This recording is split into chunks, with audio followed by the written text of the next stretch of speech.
Hi guys, here we are. We have chapter 1 of The Power of Positive Thinking. Let's get straight into it. So, as you guys, if you're here new, I'm going to read through this. I'm going to talk through my mindset, different thoughts that come to my mind in this first chapter. And I'm going to express to you, if you guys feel free to like, follow, comment. Make sure you subscribe. Sorry, I said follow. All right. And drop a comment too. If anything stands out to you, make sure you guys drop a comment, any thoughts. I'm going to make sure that, at the end of each book, if you guys don't already know, I am going to respond to all the comments in one video and get you guys' thoughts, opinions, kind of get a chance to, get your thoughts on exactly what you heard, what stood out to you, what resonated. So feel free to make sure you guys subscribe and stay tuned as I post books here. The whole goal here is for you to read the books and you guys get incredible mindset, all right, practical mindset, but also get to read through a book with me too. Because this is something I love to do. I love reading, and I want my children, my family, those that are inspired by me, to be able to come here and hear my mindset when it comes to certain applications. So let's get started. So chapter 1 is believe in yourself. So it goes, believe in yourself, have faith in your abilities. Without a humble but reasonable confidence in your own powers, you cannot be successful or happy. But with sound self-confidence, you can succeed. A sense of inferiority and inadequacy interferes with the attainment of your hopes, but self-confidence leads to self-realization and successful achievement. Because of the importance of this mental attitude, this book will help you believe in yourself and release your inner powers, right? Self-belief is everything. Once you believe in yourself, there's so many things that are inside of you. There's greatness inside of you that you're able to release, right? It's pretty simple, that first part. It is appalling to realize the number of pathetic people who are hampered and made miserable by the malady popularly called the inferiority complex. But you need not suffer from this trouble. When proper steps are taken, it can be overcome. You can develop creative faith in yourself, faith that is justified. The inferiority complex hampers so many people. I talk to my family, my kids about this, and talk to them exactly on how they need to overcome those things that make them feel inferior. Because when you overcome those areas, it really can change your life. It's something that really can be a game changer. After speaking to a convention of businessmen in a city auditorium, I was on stage greeting people when a man approached me with a peculiar intensity of manner, asked, May I talk with you about a matter of desperate importance to me? I asked him to remain until the others had gone. Then we went backstage and sat down. I'm in this town to handle the most important business deal of my life, he explained. If I succeed, it means everything to me. If I fail, I'm done for. I suggested that he relax, that nothing was quite that final. If he succeeded, that was fine. If he didn't, well, tomorrow was another day. Quote, I have a terrible disbelief in myself, he said dejectedly. I have no confidence. I just don't believe I can put it over. I am very discouraged and depressed. In fact, he lamented, I'm just about sunk. Here I am, 40 years old. Why is it that all my life I've been tormented by inferiority feelings, by lack of confidence, by self-doubt? I listened to your speech tonight in which you talked about the power of positive thinking, and I want to ask how I can get some faith in myself. Here's the thing, even the way he's talking to himself right there, a lot of times, and I've already done this book, or you already seen the book, I'm going to do this book. There's a book called, I'm not going to go into the book, but there's going to be a book I discuss when it comes to childhood emotional neglect. And it talks about when people speak to themselves like that, a lot of times they've gone through childhood and emotional neglect. They've gone through situations where they didn't get the love and emotional support they needed as a child. And it puts them in a position where they talk to themselves this way. And so when I hear stuff like that, I'm like, man, I can only imagine what this guy might have went through growing up. Quotes, there are 2 steps to take, I replied. First, it is important to discover why you have those feelings of no power. That requires analysis and will take time. Childhood emotional neglect, a lot of times, in my opinion. We must approach the maladies of our emotional life as a physician probes to find something wrong physically. This cannot be done immediately. We must approach the maladies of our emotional life just as a physician probes to find something wrong physically. I love that comment. For me, people ignore the emotional side of things, what people go through, what they have had a lack of, in their life to put them in a position where they're at right this second. And a lot of times, because of that because people don't believe in themselves, a lot of times they can put themselves in a position where they just feel like they just don't have what it takes. But this book, the mindset of understanding that physical ailments that physicians attend to, the emotional side is just as important as the physical ailments. It's so important. I'm telling you, so important. Okay. This cannot be done immediately, certainly not in our brief interview tonight, and it may require treatment to reach a permanent solution. But to pull you through this immediate problem, I shall give you a formula which will work if you use it. As you walk down the street tonight, I suggest that you repeat certain words which I shall give you. Say them over several times after you get into bed. When you awaken tomorrow, repeat them 3 times before rising. On the way to your important appointment, say them 3 additional times. Do this with an attitude of faith, and you will receive sufficient strength and ability to deal with this problem. Later, if you wish, we can go into an analysis of your basic problem. But whatever we come up with following that study, the formula which I'm now going to give you can be a large factor in the eventual cure. Obviously, he's going to give him some things to speak over his life that's going to be helpful. Following is the affirmation which I gave him. Quotes, I can do all things through Christ which strengtheneth me. Philippians 4:13. Many of you guys know that I can do all things. I remember my mum used to sing to me. I don't know if you guys have heard of the Donut Repairman. I can do all things, all things, all things. I can do all things through Christ who strengthens me. Philippians 4:13. My mum used to always say that to me, and it's crazy. My self-belief in myself, it's just crazy how this thing comes full circle. He was unfamiliar with these words, so I wrote them on a card and read them over 3 times aloud. Now follow that prescription, and I'm sure things will come out all right. He pulled himself up. And the funny thing is, like, some of you hear that and say, okay, he's reading the book, and I'm sure things will come through all right. Some of you may say, how can someone just read a book and automatically now their life is going to change? But that's not how it works. What happens is when you now start to speak the positive things over your life, you start to speak certain things that you probably never spoke before. What happens is you start to change how you believe in yourself. And every step you take, just adjust from there. The things you do adjust, the way you approach things, the way you approach scenarios adjust in that moment, because you put yourself in a position now where you look at yourself in a whole different light. So I love exactly what he's saying here. He said he pulled himself up, stood quietly for a moment, then said with considerable feeling, okay, doctor, okay. I watched him square his shoulders and walk out into the night. He seemed a pathetic figure, and yet the way he carried himself as he disappeared showed a faith was already in work in his mind. This guy heard that, I could do all things through Christ who strengthened me. And before he even left, he already started to hear something he had never heard before. There was almost this enlightenment. There was almost this new scenario that he's never felt. I love that, man. That's how quick things start to happen for you. Because anything you do in your life, it has to start by belief. Belief is where everything starts. Once you believe you can achieve something, then you actually take the type of steps that now walk in accordance to achieving that thing. But if I believe that when I step out my house tonight, I'm not going to make it home, I have no incentive to step out confidently. But if I believe when I step out my house today, I'm going to make $1 million, guess what? I step out with a whole different type of energy. And even if I don't make that $1 million, the energy I got even a bit closer because of how I stepped out, right? It's important to know. Okay, so subsequently, he reported that this simple formula did wonders for him and added, it seems incredible that a few words from the Bible could do so much for a person. Now, just so you guys know, I'm a follower, I'm a believer, I'm a Christian, right? And you may not be. So even if you're not, you can still take something from this. But I believe that these words hold true no matter who you are. These words hold true. These words will change your life and impact you no matter who you are. Okay? This man later had a study made of the reasons for his inferiority attitudes. They were cleared away by scientific counseling and by the application of religious faith. He was taught how to have faith, was given certain specific instructions to follow. These are given later in this chapter.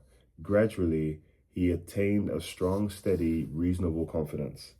He never ceases to express amazement at the way in which things now flow toward rather than away from him. His personality has taken on a positive, not negative character, so that he no longer repels success, but on the contrary, draws it to him. He now has authentic confidence in his own powers.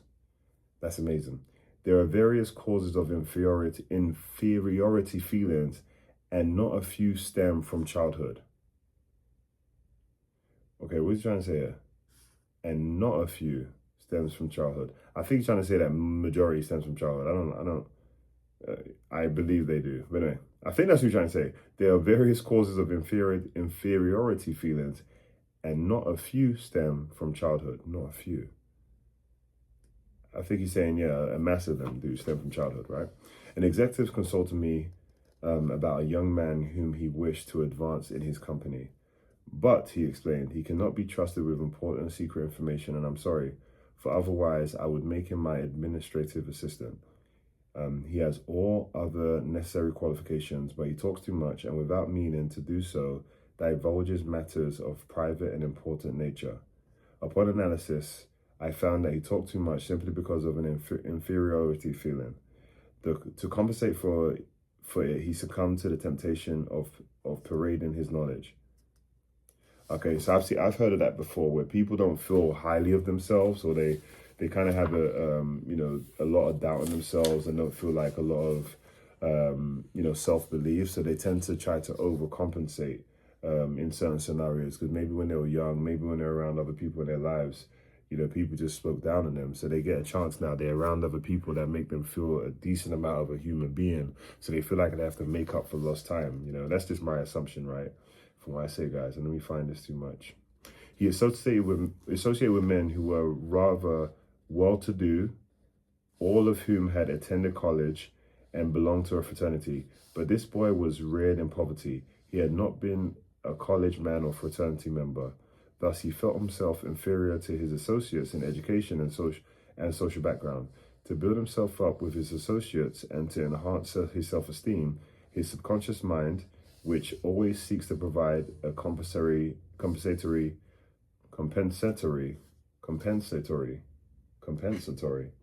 Why not? Look, I'm keeping this in here. I'm not taking it out. Compensatory mechanism supplied him with a means for raising his ego. He was on the inside in the industry and accompanied his superior to conferences where he met outstanding men and listened to important private conversations. He reported just enough of his inside information to cause his associates to regard him with admiration and envy. This served to elevate his self-esteem and satisfy his desire for recognition.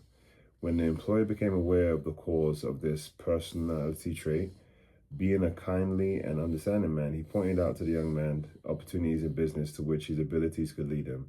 He also described how his inferiority feelings caused his unreliability in confidential matters. This self-knowledge, together with a sincere practicing of techniques of faith and prayer, made him a valuable asset to the company. His real powers were released. All right. So what do we hear here? His employer became aware of the personality trait. And the understanding man pointed out to the young man opportunities in business which abilities could lead him, and talked about the inferiority complex and the unreliability in the confidential matters. So now, sometimes people get some people like that don't have self-awareness. So this guy told him exactly, look, you could be great at this, but guess what? What you're doing in this area makes it really hard for us to trust you. But guess what now? His powers were released because he was now aware of the things he wasn't thinking about. But also on top of that, he now put himself in a place where he could grow in the assets that he did have, right?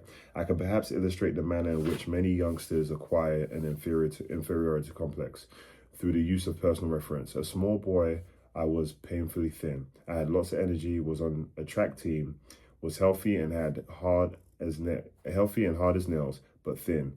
And that bothered me because I didn't want to be thin. I wanted to be fat. I was called skinny, but I didn't want to be called skinny. I wanted to be called fat. I longed to be hard-boiled and tough and fat.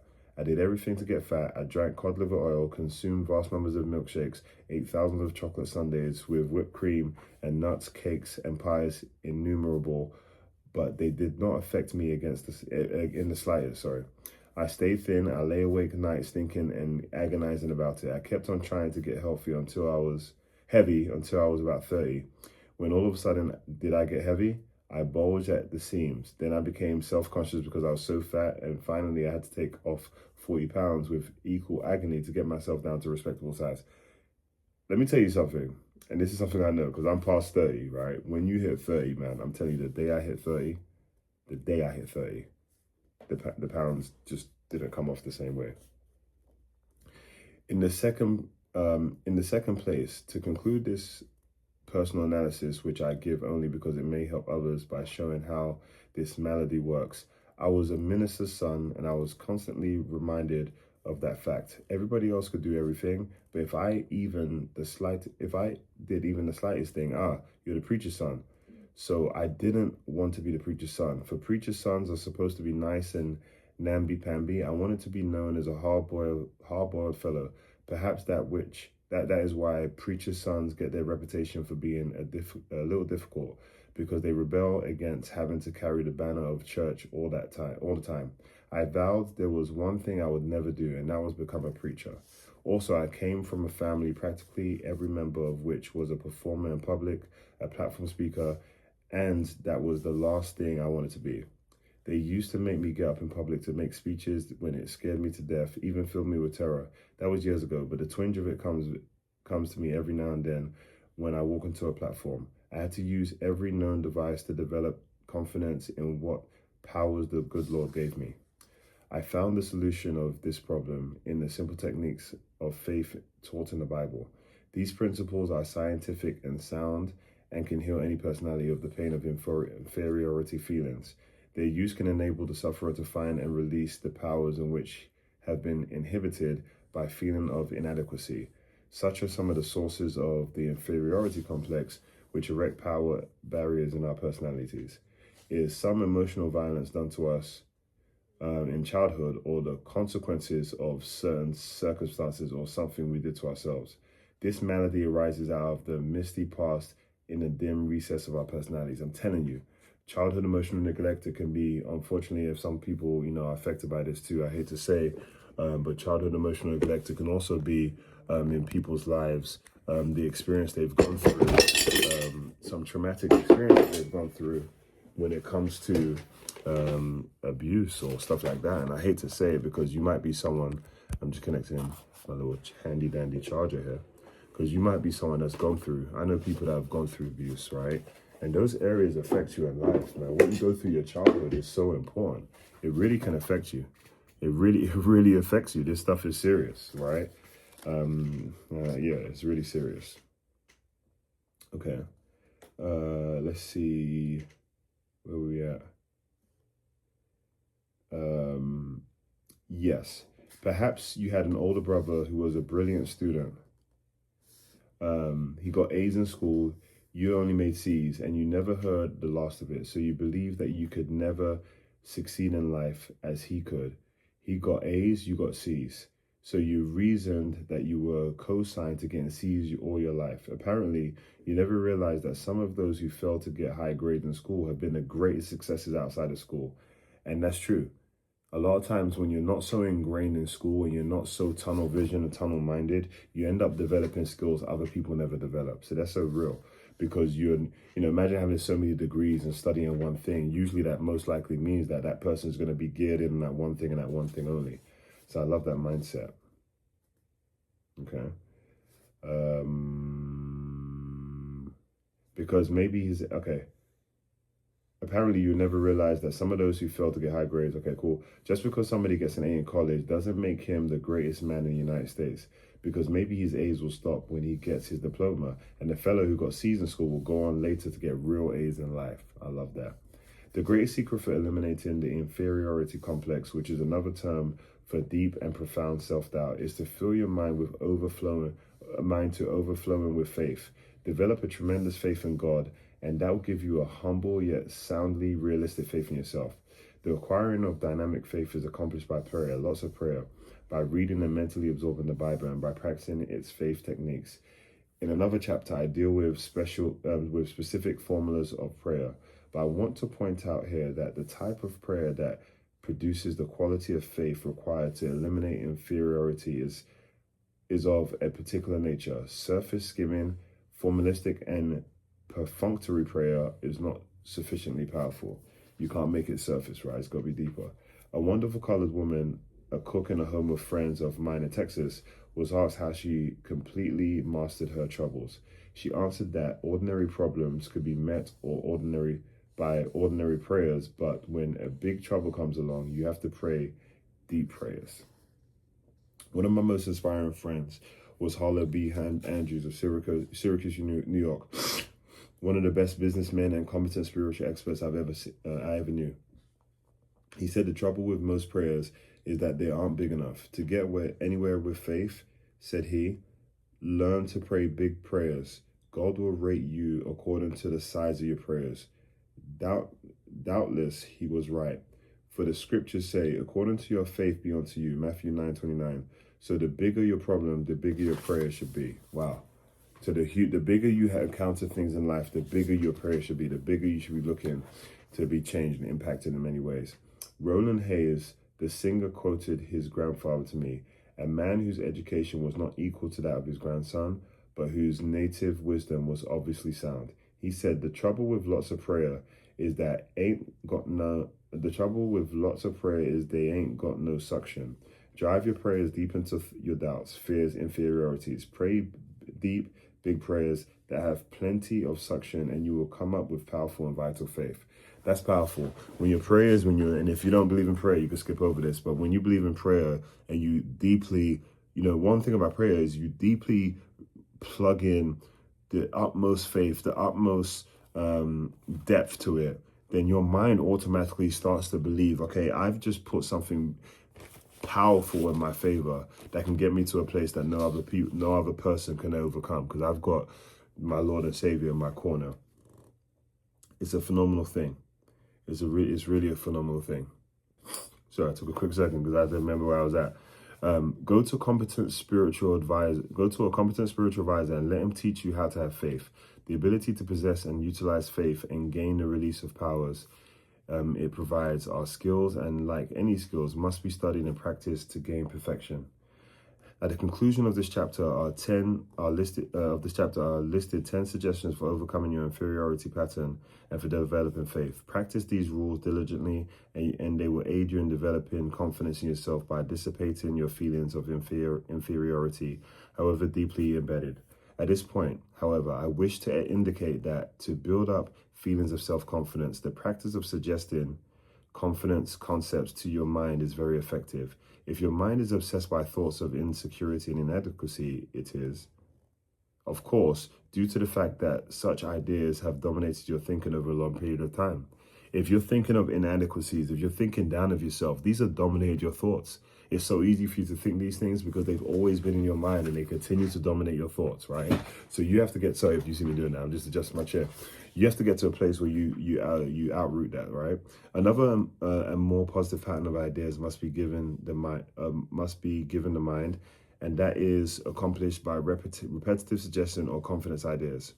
In the busy activities of daily existence, thought disciplining is required if you are to re-educate the mind and make it a power-producing plant. It is possible even in the midst of your daily work to drive confident thoughts into consciousness. Let me tell you about one man who did so by the use of a unique method.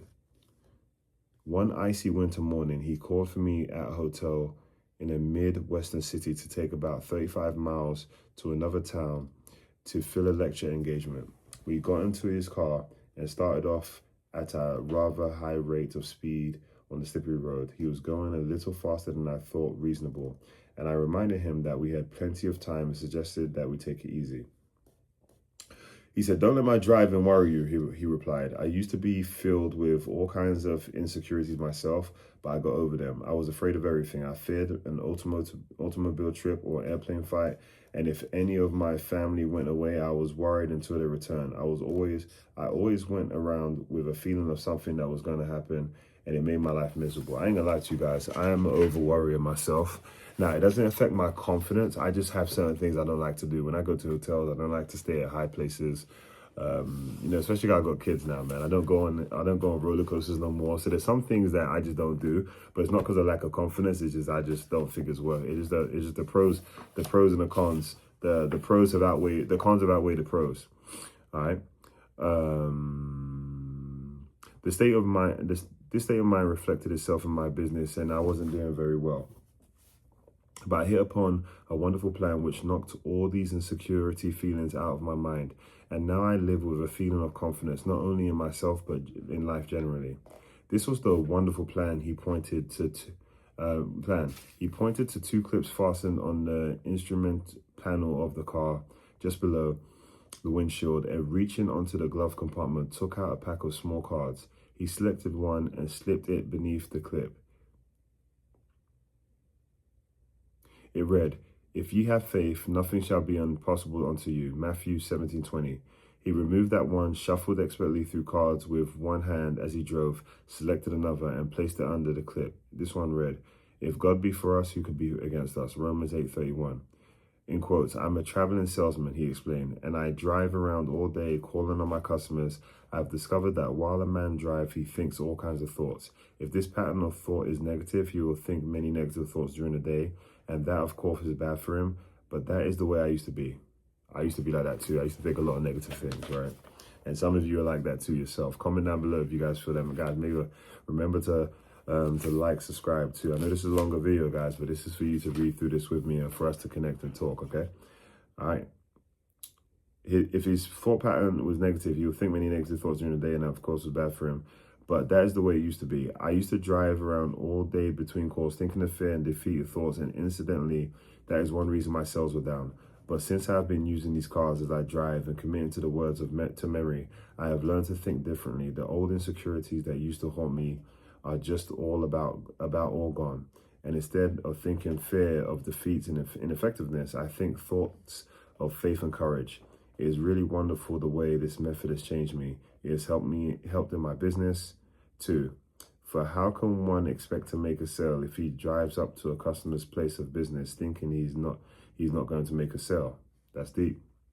This plan used by my friend is a very wise one. By filling his mind with affirmations of the present support and help of God, he had actually changed his thought process. He put an end to the domination of this long-held sense of insecurity. His potential powers are set free.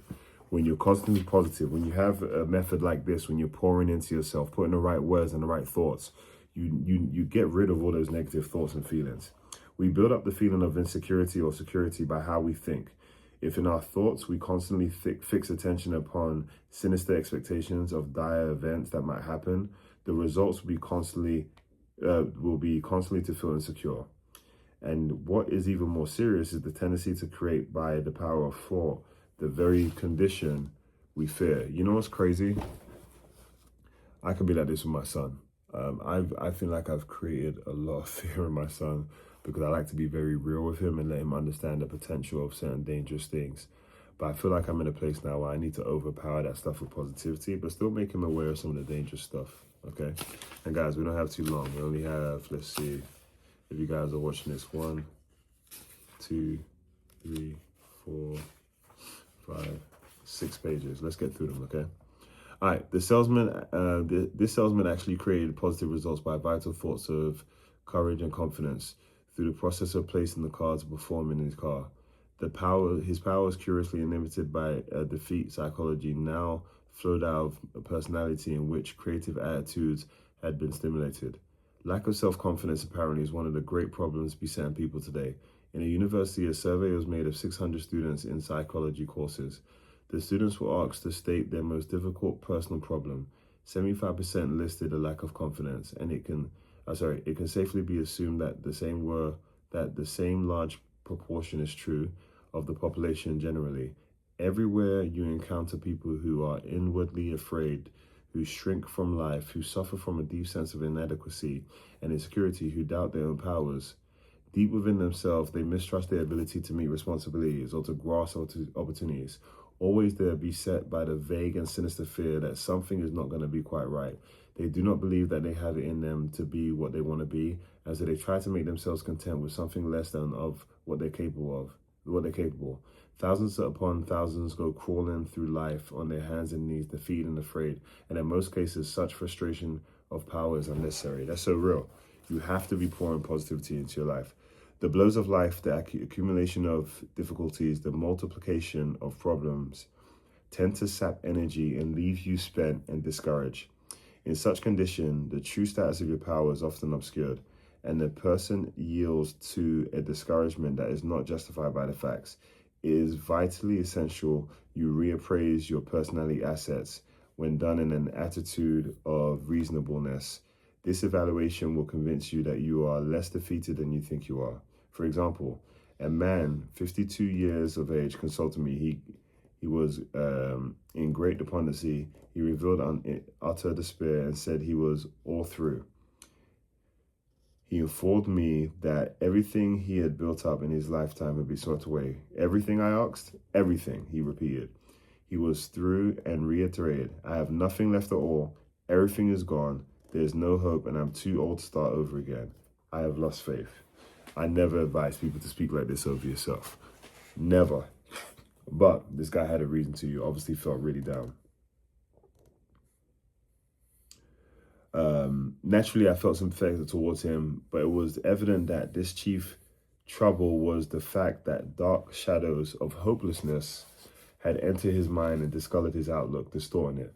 Behind this twisted thinking, his true powers had retreated, leaving him without force. So, I said, suppose we take a piece of paper and write down the values you have left. There's no use, he sighed. I haven't a single thing left. I thought I told you that. I said, let's just see anyway. Then asked, is your wife still with you? Why, yes, of course. And she's wonderful. We have been married for 30 years. She would never leave me no matter how bad things are. All right. Let us put that down. Your wife is still with you. She will never leave you no matter what happens. How about your children? Got any children? I know where this is going, right? We know where this is going. Comment down below if you know where this is going. And timestamp it too, so I know you're in the right place, right? Yes, he replied. I have 3 and they are certainly wonderful. I've been touched by the way they have come to me and said, Dad, we love you and we stand by you. Well then, I said, that is number 2. 3. That is number 2. 3. Children who love you and who will stand by you. Got any friends? I asked. Yes, he said, I have some fine friends. I must admit they've been pretty decent. They have come around and said they would like to help me. But what can they do? They can't do anything. That is number 3. You have some friends who would like to help you and who hold you in esteem. How about your integrity? Have you done anything wrong? My integrity is all right, he replied. I have always tried to do the right thing and my conscience is clear. All right, I said, we'll put it down as number 4, integrity. How about your health? My health is all right, he answered. I have very few sick days and I guess I'm in pretty good shape physically. So let's put that down to number 5, good physical health. How about the United States? Do you think it's still doing business and the land of opportunity? Yes, he said. It's the only country in the world I would want to live in. That's number 6. You live in the United States, the land of opportunity, and you're glad to be here. Then I asked, how about your religious faith? Do you believe in God and that God will help you? Yes, he said. I do not think I could have gone through all this if I didn't have some help from God. Now, I said, let's list the assets we've figured out. I knew where this was going. 1, a wonderful wife, married for 30 years. 2, 3 devoted children who will stand by you. 3, friends who will help you and hold you in esteem. 4, integrity, nothing to be ashamed of. 5, good physical health. 6, live in the United States, the greatest country in the world. 7, have religious faith. I shoved it all on the table at him. Take a look at that. I guess you have quite a total of assets. I thought you told me everything had been swept away. He grinned shamefully, and I guess I didn't think of those things. I never thought of it that way. Perhaps things aren't so bad at that. He said pensively, maybe I can start all over again. If I can just get some confidence, if I can get the feel of some power within me. Well, he got it. And he did start all over again, but he did so only when he changed his viewpoint, his mental attitude. Faith swept away his doubts, and more than enough power to overcome all these difficulties emerged from within him. You know what's so powerful in that? Is some people are so negative, as I pull something up here, guys, all right? Some people are so negative They don't realize that the power that they have. This guy got to a point now where he listed everything out. He now got to a place where he could see how powerful his life was, how amazing he had life, how amazing life was treating him. And now he got to a point where he could see it just a little bit differently. And hey, guess what? Now he knows that he has nothing to complain about. Life has been really, really, really good to him. And now it's time for him to enjoy life the way it is, right? And he can look at things a lot differently now because of that, because he's got so many blessings in his life. Sometimes we have to list these things down. This incident illustrates a profound truth which is expressed in, this incident illustrates a profound truth which is expressed in a very important statement made by the famous psychiatrist Dr. Karl Menninger.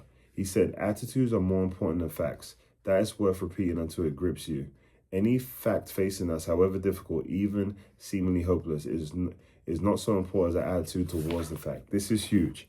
A lot of times, and many of you you like to evaluate stuff. You like to evaluate things and say, hey, you know what? I don't have the credentials. I don't have the credibility. I'm not able to do this or that. But if you have the right mindset, if you have the right energy, trust me, those credentials don't mean anything. You could put yourself in a position where you can still thrive and succeed. And a lot of people don't understand that. A lot of people need to start getting that mindset, right? Because even for me, there's so many areas in my life where some people could say, hey, you know what, you're not going to make it out. You're not going to do something incredible. But for me, I just believe in myself. I just know I can succeed. And because of my belief in my ability to succeed, it just takes me to a different place in life. And I just feel like, you know what, I'm going to achieve some incredible things. How you think about a fact may defeat you before you ever do anything about it. You may permit a fact to overwhelm you mentally before you start to deal with it actually. On the other hand, a confident and optimistic thought pattern can modify or overcome the fact altogether. You literally could put yourself in a whole different place, right? If you have the right thought process, the right thought patterns. And I love that about this point in the text. I know a man who is a tremendous asset to his organization, not because of an extraordinary ability, but because he invariably demonstrates a triumphant thought pattern. Perhaps his associates view a proposition pessimistically, so he employs what he calls the vacuum cleaner method. That is, by a series of questions, he sucks the dust out of his associates' mind. He draws out their negative attitudes. He then quietly suggests positive ideas concerning the proposition until a new set of attitudes gives them a new concept of the facts. They then often comment upon how different facts appear when this man goes to work on them. All right, hopefully I'm in the right place. I had to pause for a second. They often comment upon how different facts appear when this man goes to work on them. It's the confidence attitude that makes the difference, nor does this rule out objectivity in appraisal of facts. The inferiority complex victim sees all the facts through discolored attitudes. The secret of correction is simply to gain a normal view, and that is always slanted on the positive side. That's the goal. It's just to slant on the positive side in everything you're doing and seeing. That's the most important. So if you feel that you are defeated and lost confidence in your ability to win, sit down, take a piece of paper, and make a list, not of the factors that are against you, but of those that are for you. Let's start to look at what the things are for you. Some of you are watching this right now, and there's so many things in your life you're trying to overcome and get to a better place. Let's look at the things that are for you and try and get to a better place because of that, okay? If you or I or anybody think constantly of the forces that seem to be against us, we will build them up into a power far beyond that which is justified. They will assume a formidable strength which they do not actually possess. But if on the contrary, you mentally visualize and affirm and reaffirm your assets and keep your thoughts on them, emphasizing them to the fullest extent, you will rise out of any difficulty regardless of what it may be.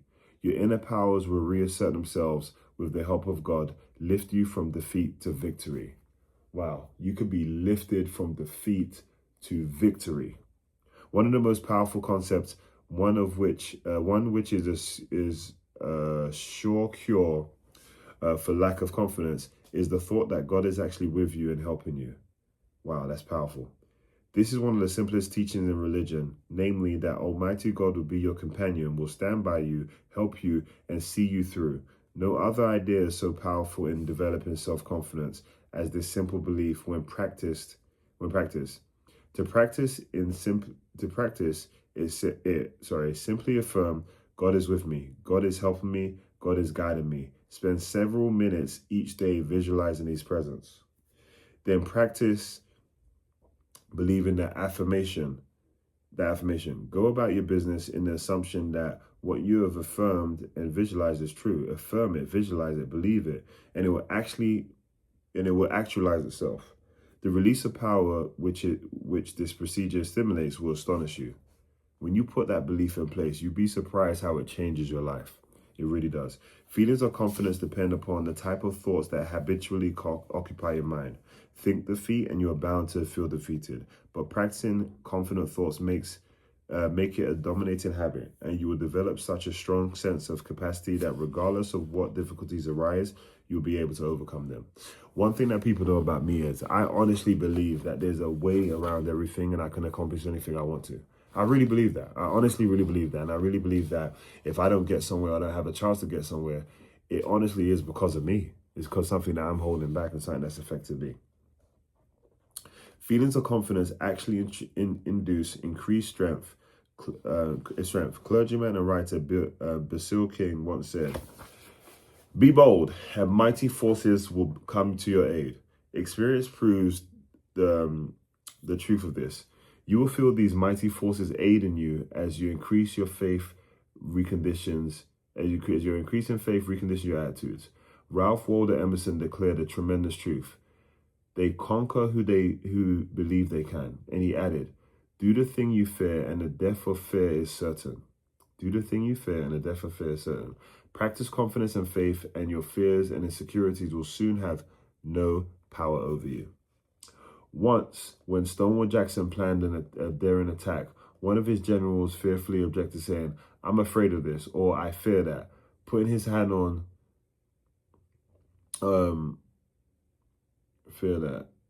Sorry guys. Putting his hand on his timorous subordinate's shoulder, Jackson said, "General, never take counsel of your fears. The secret is to fill your mind with thoughts of faith, confidence, and security. This will force out or expel all thoughts of doubt or lack of confidence. To one man who for a long time had been haunted by insecurity and fears, I suggested that he read through the Bible, underline in red pencil every statement it contains relative to courage and confidence. He also committed them to memory, in effect, cramming his mind full of the healthiest, happiest, most powerful thoughts in the world. These dynamic thoughts chained him from cringing hopelessness to a man of compelling force. The change in him a few weeks was remarkable. From almost complete defeat, he became a confident, inspiring personality. He now radiates courage and magnetism. He regained confidence in himself and his own powers by a simple process of thought conditioning. To sum up, what can you do now to build up your self-confidence? Following our 10 simple workable rules for overcoming inadequacy attitudes and learning to practice faith. Thousands have used these rules, reporting successful successful results. Undertake this program and you too will build up confidence in your powers. You too will have a new feeling of power. Powerful, right? Number one. All right, so here are the 10 things, guys. Right here are the 10 things that we talked about earlier in the book. Number one, formulate and stamp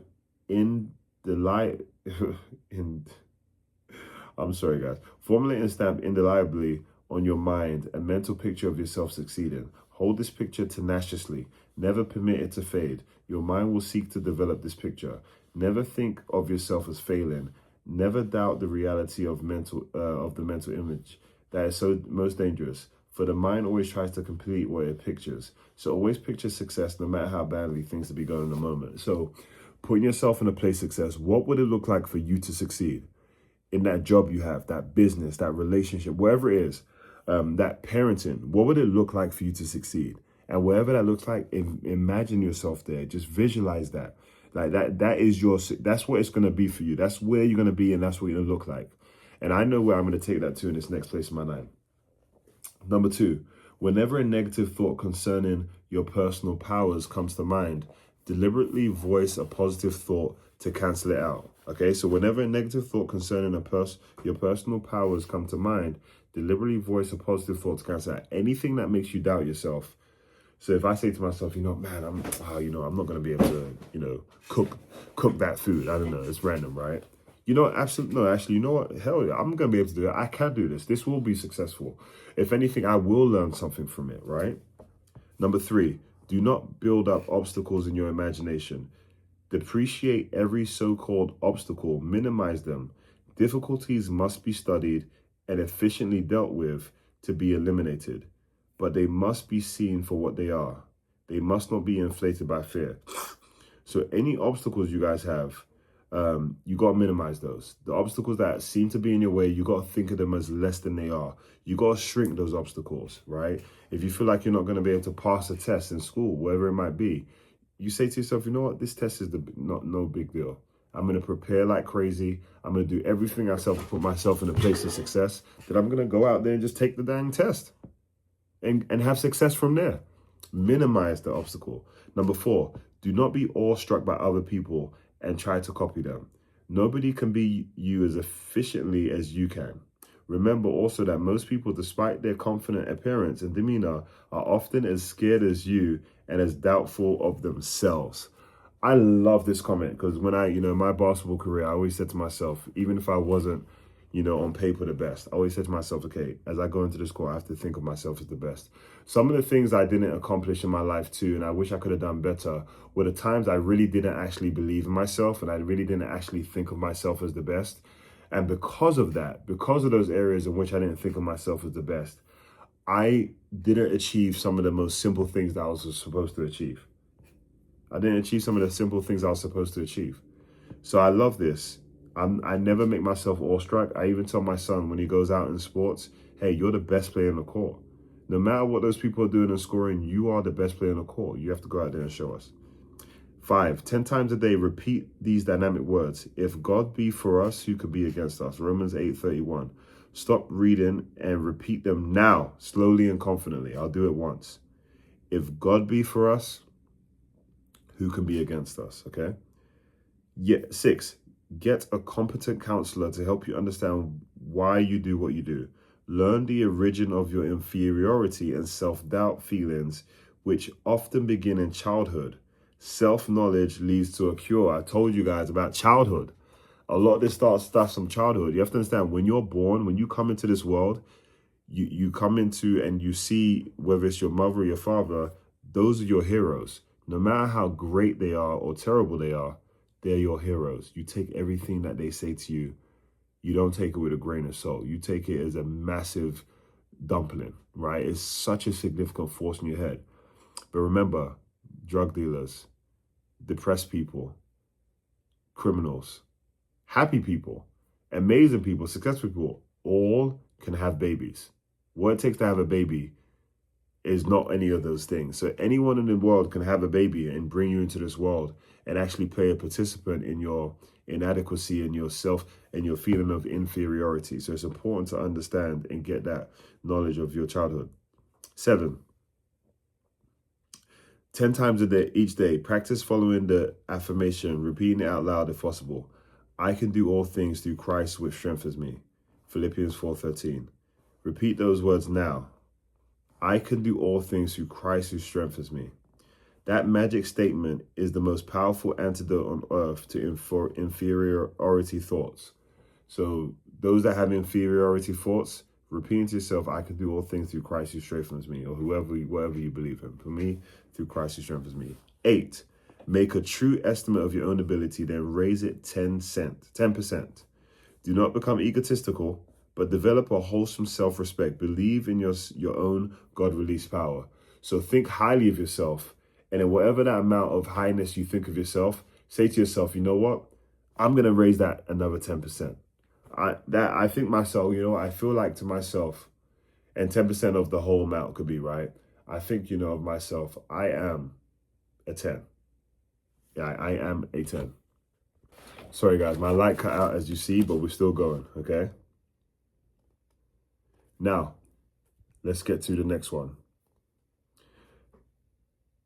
Yeah, so raising the 10%, guys. So meaning, if I think a 9 of myself, guess what? I'm going to raise that to a 10. Obviously, a 9 out of 10, 10% of 9 is 0.9, so that'll be 9.9. But you know what I mean. We'll just think about the whole number.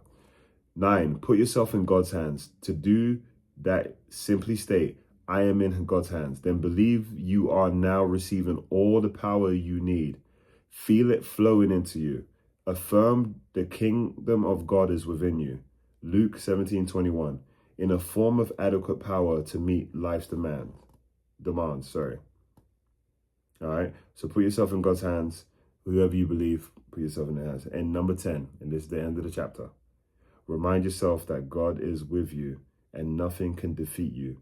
Believe that you now receive the power from him. Believe that you now receive the power from him. Guys, that's chapter number 1 in the power of positive thinking. Guys, make sure you comment down below. We're going to go through the whole book in different videos. Make sure you guys comment down below what you got from chapter number 1. Any comments that felt the best to you.